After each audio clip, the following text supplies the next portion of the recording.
3개월 전부터 손님이 반으로 확 줄었는데 이유가 뭐지? 사장님. 왜? 뭐? 서영우 씨가? 내 사람 그렇게 안 봤는데 진짜 너무하네.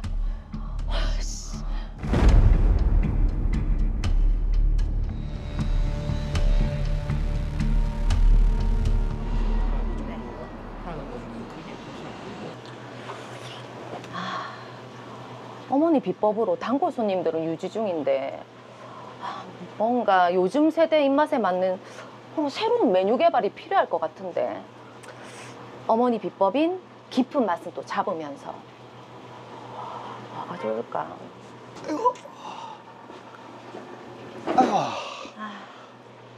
아니, 사장님, 뭐 고민 있어요. 뭐 멍을 때리시고. 새로운 메뉴 개발 좀 한다고요. 새로운 메뉴요? 예.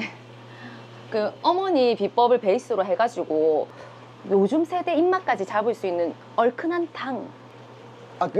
비법 알려주시면 저도 같이 넣을게요. 그건 안 되지. 그 어머니가 알려주신 비법이란 아무도한테 못 알려줘요. 우리 남편도 몰라요. 어머니가 나한테만 전수해 주신 거라 1급 비밀. 자, 우리 장사 준비합시다. 그 영호 씨는 기본 재료 손질 좀 해주시고요. 예, 알겠습니다. 며느리만 아는 레시피네요. 이거네. 자. 그렇게 저는 대대로 내려오는 집안 비법과 오랜 연구 끝에 신메뉴를 개발했습니다.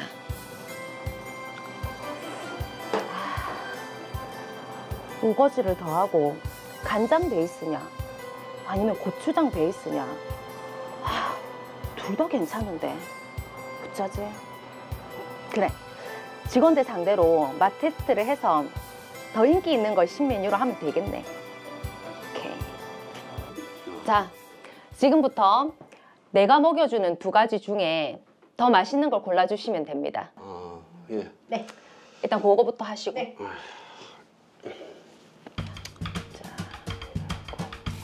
눈을 가리는 거 보니까 TV에서 많이 보던 건데요.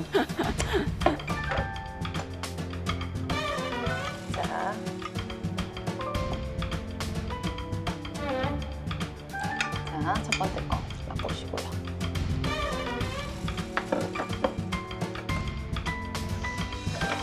자, 맛보셨죠? 그럼 2번째 거 보여드리겠습니다.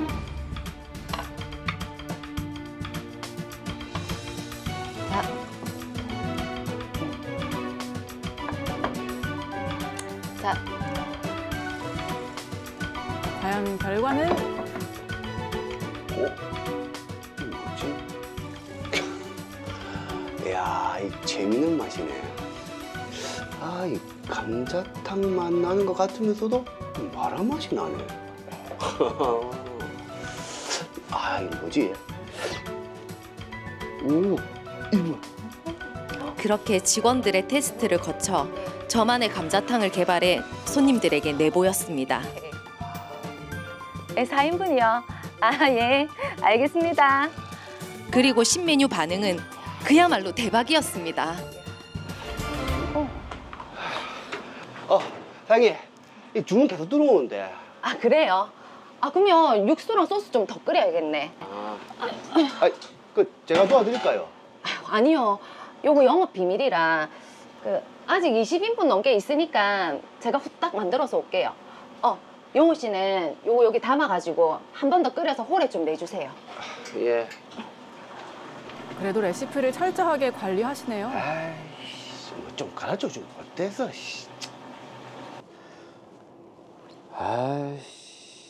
이거 뭐 또 떨어졌네. 어디 돈 왕창 벌 수 있는 곳이 없나? 이 쥐꼬리만한 월급으로 계속 식당 다닐 수도 없고 내 식당 차릴 돈도 없고 이 사장 레시피가 진짜 대박인데. 이 누나가 웬일이고? 생전 연락 한 통 없더니. 너희 어쩐 일이고? 영호야, 네 식당 일도 오래 한다고 했지? 그러면 주방 일도 하나? 하지, 왜? 아니, 딴 게 아니라 내가 식당을 하나 차렸는데 처음이라 서툴기도 하고 장사가 좀 안 돼서 혹시나 네가 좀 도와줄 수 있나 해서. 내가 이 바닥에서는 거의 슈가보이급 아이가. 뭐 근데 좀 많이 두둑히 챙겨줘야 될걸. 야, 당연하지. 장사만 잘 된다면 뭔들 못해주겠노. 오케이, 접수. 조만간 내가 가게 한번 찾아갈게.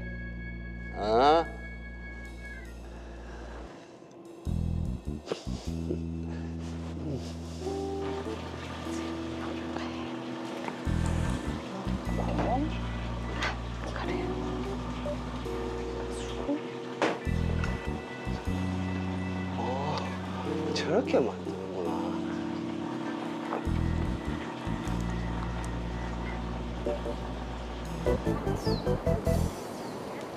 사장님, 저 이번 주까지 하고 그만둬야 될 것 같습니다.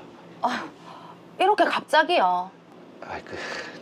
어머님이 좀 아프셔서 제가 옆에 있어 드려야 될 것 같아서요. 그래요. 뭐 그럼 어쩔 수 없지. 이해해 주셔서 감사합니다.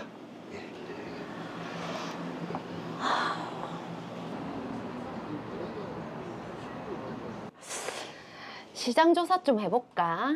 보자. 이거 내가 개발한 메뉴랑 완전 똑같잖아. 사장님, 이거 인별을 보셨어요? 우리 집 메뉴랑 완전 똑같던데. 그니까요. 그래서 제가 가봤는데 거기 주방장으로 영호 오빠가 있더라고요. 뭐 영호 씨가?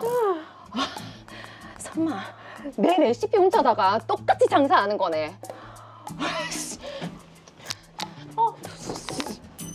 영호 씨, 내 사랑 그렇게 안 받는데 어떻게 내 레시피를 훔쳐서 떡하니 장사를 할 수가 있어요? 훔치다니요. 참나. 증거 있어요. 그리고 뭐 누구나 낼 수 있는 맛인데 뭐 비법이네 영업 비밀이네. 참나. 뭐라고요? 내가 어떻게 개발한 레시피인데 나 절대 그냥 못 넘어갑니다.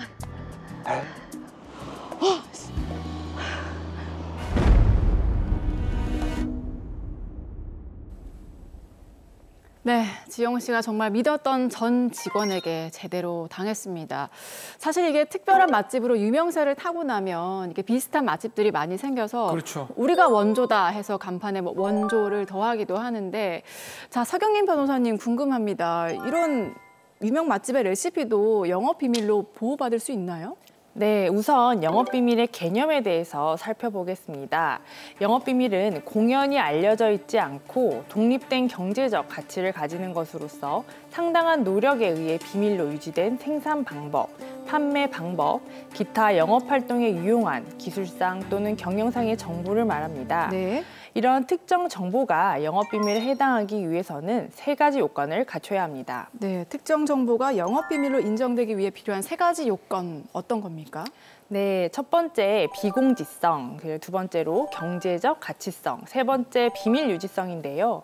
판례에 따르면 영업비밀에 해당하기 위한 조건 가운데 상당한 노력에 의해 비밀로 유지되어야 한다는 것은 그 정보가 비밀이라고 인식될 수 있는 표시를 하거나 고지를 하고 해당 정보에 접근할 수 있는 대상자나 접근 방법을 제한해야 합니다. 네. 또한 정보에 접근한 사람에게 비밀 준수 의무를 부과하는 등 객관적으로 정보가 비밀로 유지, 관리되고 있다는 사실이 인식 가능한 상태에 있는 것을 말합니다.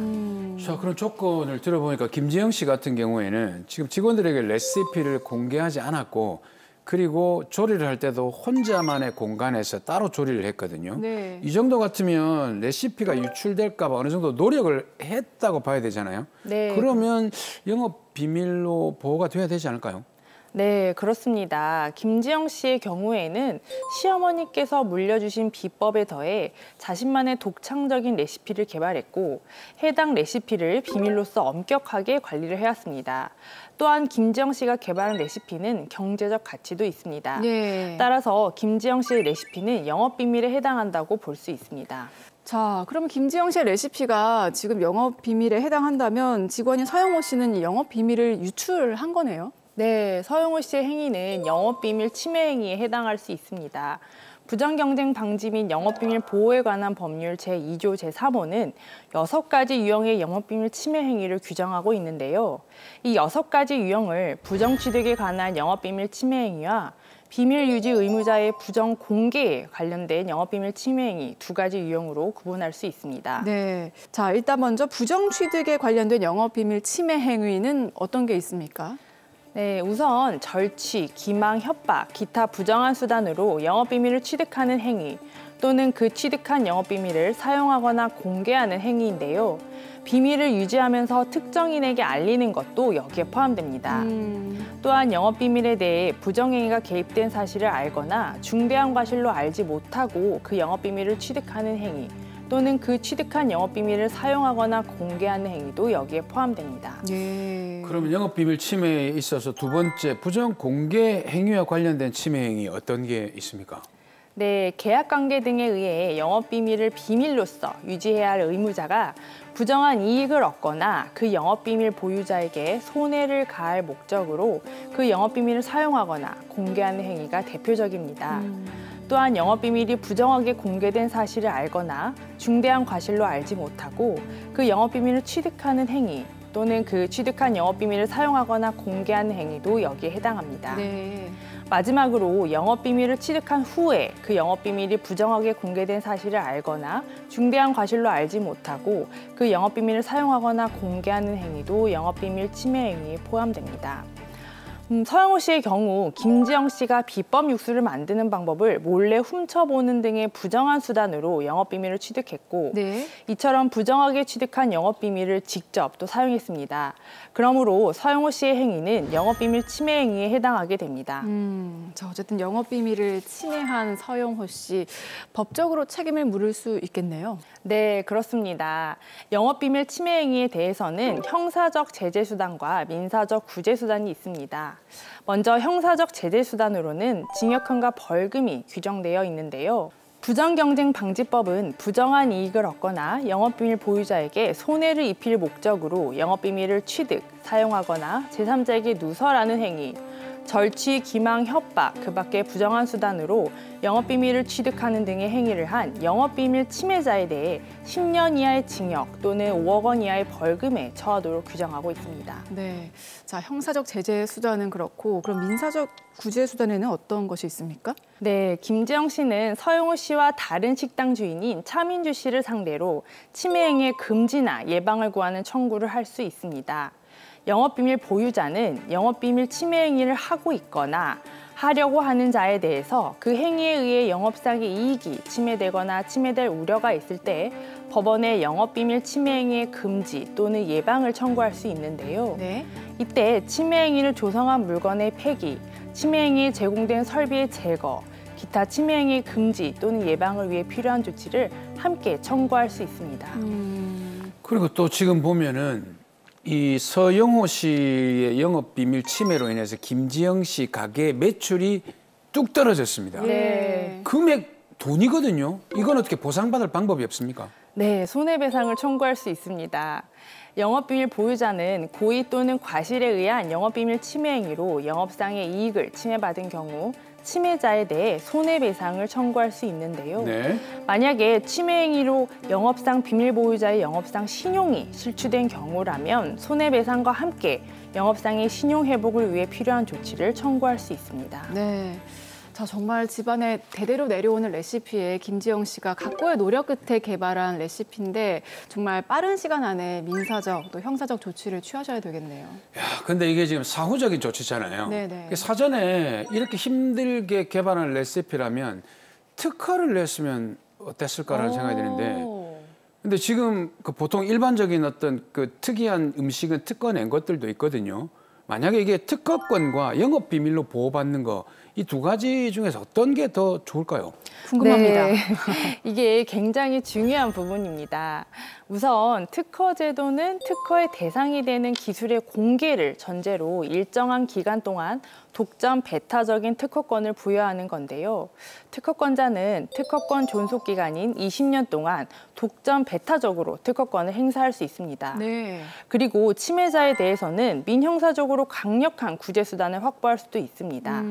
그러나 특허권 존속 기간의 만료 후에는 누구나 그 기술을 사용할 수 있어서 보호받을 수 없게 됩니다. 네. 어쨌든 존속 기간 20년 동안은 독점적으로 행사할 수 있고 또 구제 수단도 강력하네요. 네, 그렇습니다. 네. 반면 영업비밀은 비공개를 전제로 하기 때문에 영업비밀 보유자가 해당 영업비밀을 비밀로서 잘 관리해야 하는 대신 동일한 기술을 제3자가 개발하지 않는 한 영구히 자신만 사용할 수 있습니다. 하지만 타인이 동일한 기술을 정당하게 취득 또는 개발해서 사용할 경우 이를 금지할 수 없는데요. 뿐만 아니라 그 타인이 당의 기술에 대해 특허권을 획득할 경우 영업비밀 보유자는 당의 영업비밀을 사용함에 있어서 제약을 받는 결과를 초래할 수도 있게 됩니다. 그러네요. 네, 그렇지만 영업비밀은 특허권과 같이 엄격한 특허 요건이 필요 없고 기술 정보뿐만 아니라 경영 정보도 포함되기 때문에 특허권으로 보호받기 어려운 기술적 정보나 비밀로 관리하고 있는 경영 정보 및 영업상 이익 등 아이디어도 보호받을 수 있습니다. 따라서 특허권으로 보호받을 것인지 아니면 영업비밀로서 관리할 것인지는 당의 기술의 종류와 수명, 업계의 수요, 경학기술의 유무, 침해행위 발견의 용이성 등을 종합적으로 검토해서 결정해야 합니다. 네. 어쨌거나 좀 들어보니까 영원한 비밀은 없다. 그렇죠. 이런 생각이 드는데, 자, 요즘 요식업 관련 예능들이 또 인기를 끌고 있잖아요. 네. 이런 독특한 요리 레시피도 특허 등록을 할 수 있나요? 네, 이 부분도 좀 궁금하실 텐데요. 요리 레시피가 특허 등록을 받기 위해서는 특정 조건을 충족해야 합니다. 특정 조건은 어떤 게 있죠? 네, 우선 신규 레시피여야 하고요. 기존 음식과 차별화되어야 합니다. 그리고 산업적으로 활용 가능한 요건도 충족되어야 합니다. 네. 일반적으로 단순한 조리 기술이나 요리법, 기존의 관행적인 레시피는 특허를 받을 수 없습니다. 그러나 조리 기술이나 새로운 음식의 제조법처럼 차별화된 기술적 요소가 포함되어 있는 레시피는 특허를 받을 가능성이 있습니다. 다만 이 과정에서 특허 출원의 특성상 레시피가 어느 정도 공개되어야 합니다. 자, 그럼 궁금한데 실제로 특허가 등록된 레시피가 있습니까? 네, 있습니다. 오. 그 대전에 유명한 빵집에서 판매하는 튀김소보로 유명하죠. 예, 이 빵의 제조 방법과 전주 비빔밥으로 만드는 와플이 특허 등록을 받았고요.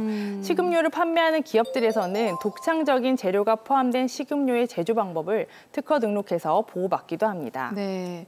자, 어쨌거나 조리법의 어떤 독창성을 보호하고 또 경쟁업체와 분쟁을 예방할 수 있는 강력한 도구인 또 특허까지 말씀해 주셨고요. 자, 마지막 정리해 보겠습니다. 의뢰인 김지영 씨께도 한 말씀 더 해주시죠. 네, 김지영 씨 오랜 기간 연구하고 노력해서 만들어낸 김지영 씨만의 레시피를 서영호 씨가 부정하게 취득하고 사용까지 하고 있어서 많이 속상하실 텐데요.